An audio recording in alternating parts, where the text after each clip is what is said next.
Hi Shafiq, how are you doing? Welcome to Jazz. I'm good, thank you, Anjali. Thanks for having me.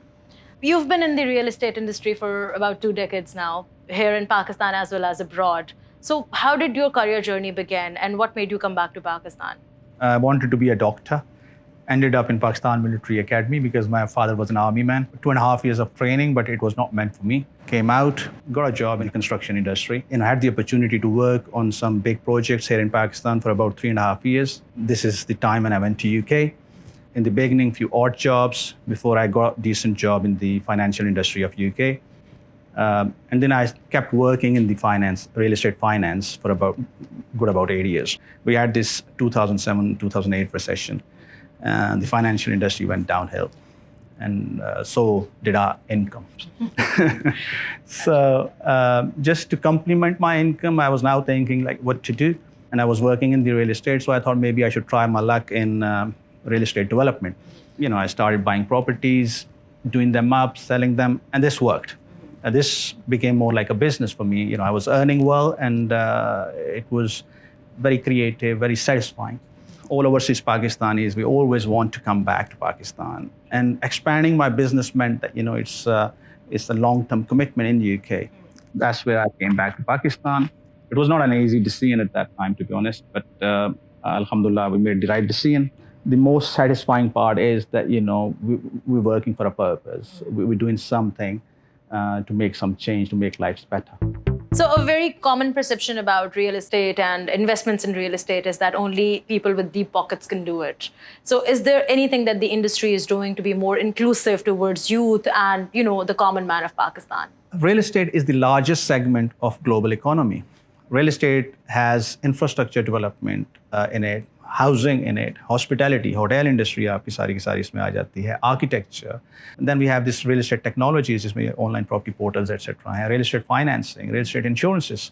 And then we have this real estate transaction service, जिसको पाकिस्तान में real estate property dealing कहते हैं. This is like 2 to 3% of what real estate is.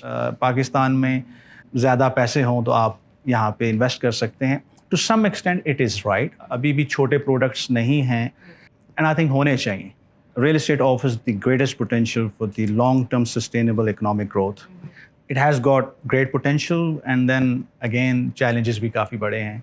Challenges जो हैं उनकी reasons हैं lack of planning, lack of regulation, lack of access to information, and then the result is malpractices. आजकल बहुत शोर होता है real estate की वजह से बहुत सारे problems हो रहे हैं, but that is like due to malpractices, and malpractices are due to the reason that we lack planning. Pakistan को 20 million housing units चाहिए 2030 तक, जिसमें 10 से 12 करोड़ लोगों ने रहना है. अब या तो वो प्लान तरीके से बनेंगे या अनप्लान तरीके से बनेंगे.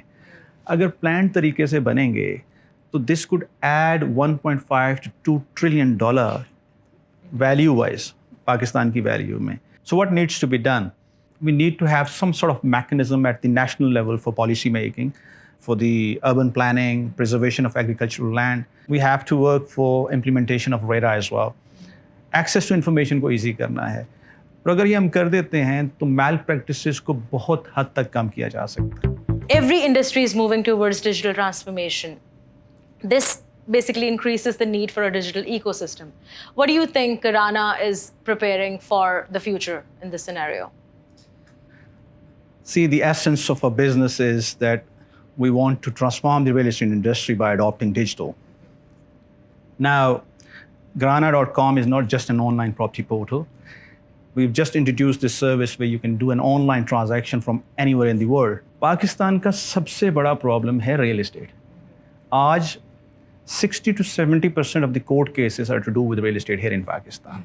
And the permanent fix to that is digital mapping of all the land parcels and introducing something like an online land registry system.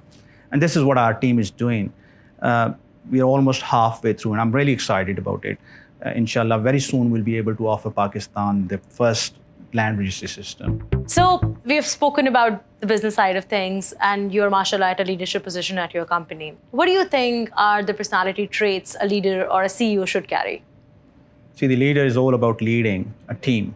It's all about team. You got to understand your team. You have to understand their emotions. You have to understand the situations. We have this matrix called IRID, where we talk about integrity, respect, innovation, and drive. And these are the traits, I think, which we should have as leaders. I'm blessed to have a great team, and alhamdulillah, we have this culture. There's a lot of emphasis on these values and traits.